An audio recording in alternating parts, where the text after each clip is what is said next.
दोस्तों आपका free MP study channel पर स्वागत है। इस वीडियो में हम कक्षा 9वीं का अर्धवार्षिक विज्ञान के पेपर का पूरा हल लेकर आ चुके हैं।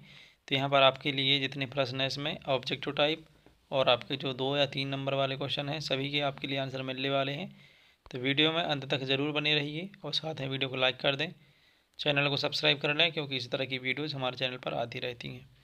तो आइए देखते हैं। यहाँ पर हमारा पहला जो प्रश्न था सही विकल्प वाला था, ठीक है। तो यहाँ पर सभी के सही विकल्प लिखे गए हैं जैसे कि आप देख पा रहे हैं, ठीक है। यहाँ पर आपका प्रश्न पहले में आ जाएगा Mg मतलब मैग्नीशियम, दूसरे वाले सही विकल्प में आ जाएगा NaCl, तीसरे में आ जाएगा रबड़ ठोक, चौथे में आ जाएगा Mb, पाँचवें में आ जाएगा वायरस और छठवें में आ जाएगा लाइसोसोम, सातवें का उत्तर हो जाएगा क्लोरोफिल और यहाँ पर आठवें का मैं बता रहा हूँ, यहाँ पर क्लियर दिखाई नहीं दे रहा है, ठीक है। तो हो जाएगा संयोजी ऊतक, ठीक है। इसके बाद में यहाँ पर रिक्त स्थान पूछे गए हैं। तो ये रहे आपके रिक्त स्थान जैसे कि आपके लिए दिखाई दे रहे हैं। पहले में भरा हुआ है आपका जे थॉमसन, इसके बाद है समांगी, ठीक है।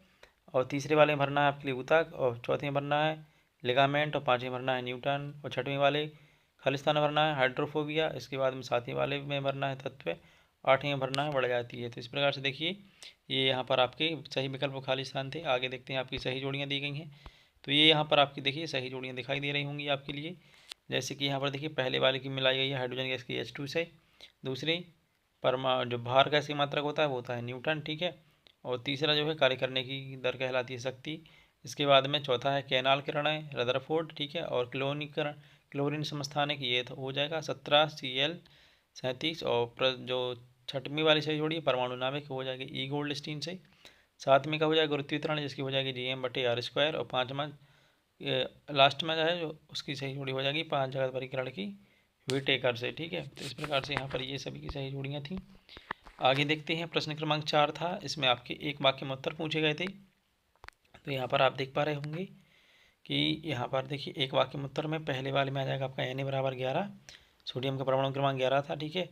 इसके बाद में प्रोटीन, दूसरे वाले का उत्तर हो जाएगा जूल। 8 400 400 400। जी हाँ, याद कर लीजिए व्हाट्सएप नंबर, क्योंकि अब चाहे आपका मैथ्स का सवाल हो या फिजिक्स केमिस्ट्री बायोलॉजी का, आपके हर डाउट हर क्वेश्चन का मिलेगा तुरंत वीडियो सोल्यूशन, वो भी सीधा आपके व्हाट्सएप पर।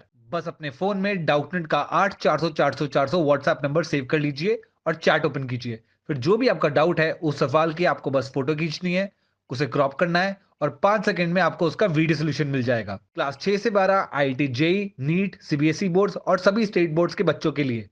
तो देर किस बात की, अभी जाइए और 8 400 400 400 पर अपना सवाल व्हाट्सएप कीजिए और अपने सभी डाउट्स को आउट कीजिए। लिंक डिस्क्रिप्शन में है। तीसरे का हो जाएगा माइट्रोकांडिया और उसके बाद में पाँचवें वाले प्रश्न का हो जाएगा 100 डिग्री सेल्सियस और उसके बाद में छठवें क्वेश्चन का आंसर हो जाएगा ऊर्ध्वपातन और सातवें का हो जाएगा कोलाइडी और आठवें वाले क्वेश्चन में आंसर आ जाएगा न्यूटन। तो इस प्रकार से एक वाक्य में जो थे उत्तर हो जाते हैं। इसके बाद प्रश्न क्रमांक 5 है। तो देखिए 5 में ठोस की विशेषता पूछी गई थी प्रश्न 5 में। तो यहाँ पर देखिए ठोस की विशेषता लिखी हुई है दोनों, क्या होता है इनका आकार एवं आयतन होता है और ये कठोर होते हैं। इसके बाद में दूसरा प्रश्न है अगला, यहाँ पर प्रश्न क्रमांक 6 है। देख लेंगे आपकी प्रश्न क्रमांक 6 की कौन से प्रश्न में कोलाइड के गुण पूछे गए हैं। कोलाइड के गुण पूछे गए थे, ये रहे आपके कोलाइड के गुण, इनके लिए आपको देख लेना, ठीक है। इतना क्वेश्चन आंसर हो जाता है। इसके बाद में तत्व की परिभाषा पूछी गई थी और परमाणु की, तो ठीक है। यहाँ पर देखिए तत्व परमाणु की जो परिभाषा है वो कौन कौन से क्वेश्चन में पूछेंगे ये आपके लिए देख लेना है। यहाँ पर ये हो जाएगा एक प्रश्न का उत्तर और ये हो जाएगा दूसरे प्रश्न का उत्तर। तो इस प्रकार से यहाँ पर दो प्रश्नों के उत्तर दिखाई दे रहे होंगे आपके लिए, दोनों के लिए याद कर लेना है क्योंकि यह जो है आपके क्वेश्चन में आने वाले पेपर में आने वाले क्वेश्चन के आंसर हैं, ठीक है। इसके बाद में यहाँ पर दूसरा प्रश्न है आपका समस्थानिक से संबंधित पूछा गया था, समस्थानिक क्या कहलाती हैं। तो इतना उत्तर हो जाएगा आपका समस्थानिक में, ठीक है। ये इतना आपके लिए लिख लेना है। इसके बाद आगे बढ़ते हैं। ऊतक पूछा गया है आपका किसी प्रश्न में, देख लेना है किस प्रश्न में पूछा गया है ऊतक क्या है। तो यहाँ पर ऊतक की परिभाषा लिखी हुई है। इसके बाद में पूछा गया था बहुकोश के जीवों में ऊतकों का क्या उपयोग है। तो ये प्रश्न क्रमांक 10 था, ऊपर वाला प्रश्न क्रमांक 9 था। तो इस प्रकार से यहाँ पर ये हो जाते हैं। इसके बाद आगे बढ़ते हैं। देखिए जो आपके लिए रेखित पेशी बनाने के लिए पूछा गया था कि रेखित पेशी का चित्र बनाइए, तो ये वाला क्वेश्चन हो जाएगा आपका, ठीक है। तो इसके लिए कर लेना है, ये इस प्रकार से बनाते हैं रेखित पेशी का चित्र। आगे बढ़ते हैं, प्रश्न क्रमांक 11 आ जाता है। यहाँ पर पूछा गया था किसी वस्तु के वेग परिवर्तन की दर को क्या कहते हैं। तो यहाँ पर त्वरण की परिभाषा पूछी गई थी, तो यहाँ पर त्वरण कहते हैं, ठीक है। तो ये त्वरण वाला आंसर हो जाता है और यही एक सदिश राशि है, इसकी दिशा वेग परिवर्तन की दिशा होती है। इसके बाद आगे बढ़ते हैं और एसआई का मात्रक पूछा गया था। तो एसआई का मात्रक बता देना है मीटर प्रति सेकंड वर्ग, ठीक है।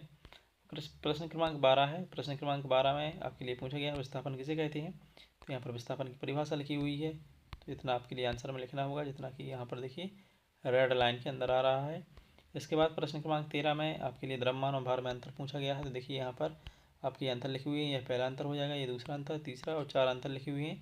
चारों अंतरों को आप देख लेंगे, ठीक है, यहाँ पर हो जाते हैं और 2 और हैं, तो 6 अंतर यहाँ पर टोटल लिखी हुई है। तो सभी अंतरों को याद कर लेना है और अपने पेपर में लिख कर आना है इस प्रकार से, ठीक है। और फिर प्रश्न क्रमांक यहाँ पर 14 है। 14 में पूछा गया था गुरुत्वाकर्षण का सार्वत्रिक नियम लिखिए। तो यहाँ पर सार्वत्रिक नियम पूछा गया है।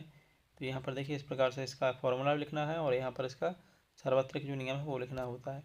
तो इतना आपका उत्तर हो जाएगा। इस सब के लिए आप याद कर लेंगे। आगे बढ़ते हैं। प्रश्न क्रमांक 15 है। इसमें पूछा गया था कि सोडियम तत्व की परमाणु संरचना करनी है। तो यहाँ पर देखिए इस प्रकार से आप चित्र बनाकर यहाँ पर सोडियम का अंदर प्रोटॉन और न्यूट्रॉन लिख देंगे, ठीक है, प्रोटॉन और न्यूट्रॉन। इस प्रकार से ये हो जाता है और आपके लिए चित्र बना देना है और इसका यहाँ पर सिंबल और परमाणु भार लिख देने हैं और यहाँ पर इलेक्ट्रॉनिक विन्यास। तो इस प्रकार से आपके लिए सोडियम तत्व की परमाणु संरचना बनानी होती है। यहाँ पर देखिए पादप और जंतु कोशिका में आपके लिए यहाँ पर चित्र बनाने के लिए आया था। तो किसी एक का आपके लिए बनाना है। तो देखिए यहाँ पर पादप कोशिका का बना हुआ है, इसके लिए बनाना सीख लेंगे। और इसके पहले एक और वीडियो अपलोड की थी मैंने विज्ञान की, तो वहाँ पर आप जाकर जंतु कोशिका का चित्र भी देख सकते हैं कैसे बनाते हैं। तो वहाँ पर भी इन्हीं सभी क्वेश्चन को लिया गया है। उसमें थोड़ा एक्स्ट्रा क्वेश्चन है, वो वार्षिक पेपर की तैयारी के हिसाब से भी आपके काम में आ जाएगा, ठीक है। इसमें अर्धवार्षिक के सही प्रश्न लिए गए हैं जो आने वाले हैं। इसके बाद आता है आपका प्रश्न क्रमांक 17, जिसमें आपको पूछा गया है पादप कोशिकाओं तथा जंतु कोशिकाओं में तुलना करिए, मतलब कि अंतर करिए, ठीक है। तो ये अंतर ही पूछे गए हैं एक हिसाब से। तो यहाँ पर देखिए सभी अंतर लिखे हुए हैं। यहाँ पर इन दोनों के बीच में 8 अंतर हैं। तो आपके लिए ध्यान से देख लेना है कि 8 अंतर कौन कौन से हैं, ठीक है। पादप कोशिका या जंतु कोशिका में अंतर आता है या फिर उनके बीच में तुलना करने के लिए आता है। तो इस प्रकार से आप इन सबके पॉइंटों के लिए लिख सकते हैं। इसके बाद प्रश्न क्रमांक 18 है। इसमें पूछा गया है संक्रामक रोग और असंक्रामक रोग दोनों के बीच में अंतर पूछा गया है। तो यहाँ पर आपके लिए बता देना है परिभाषा के थ्रू कि संक्रामक रोग क्या होते हैं और असंक्रामक रोग क्या होते हैं, इनके बीच में क्या अंतर होता है। तो यहाँ पर ये देख लेंगे। इसके बाद आगे बढ़ते हैं। प्रश्न क्रमांक 19 है। तो 19 में यहाँ पर 19 का उत्तर है, जिसमें आपके लिए क्या पूछा गया था, परमाणु क्रमांक पूछे गए थे। यहाँ पर कुछ सिंबल बने हुए थे जिसमें नाइट्रोजन, हाइड्रोजन, ऑक्सीजन और मैग्नीशियम और उनके सिंबल पूछे गए थे और उनके परमाणु क्रमांक देखिए लिखा है। नाइट्रोजन का N, परमाणु क्रमांक 7, हाइड्रोजन का H होता है सिंबल और परमाणु क्रमांक 1, और ऑक्सीजन का होता है सिंबल 0 और परमाणु क्रमांक 8, और मैग्नीशियम का होता है सिंबल, ठीक है, Mg और परमाणु क्रमांक 12।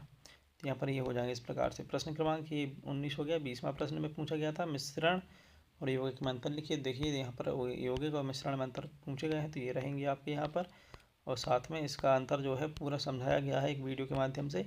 तो वीडियो देखने के लिए आप डिस्क्रिप्शन में जाकर लिंक पर क्लिक कर सकते हैं, तो वहाँ पर आपके लिए सभी अंतर मिल जाएंगे।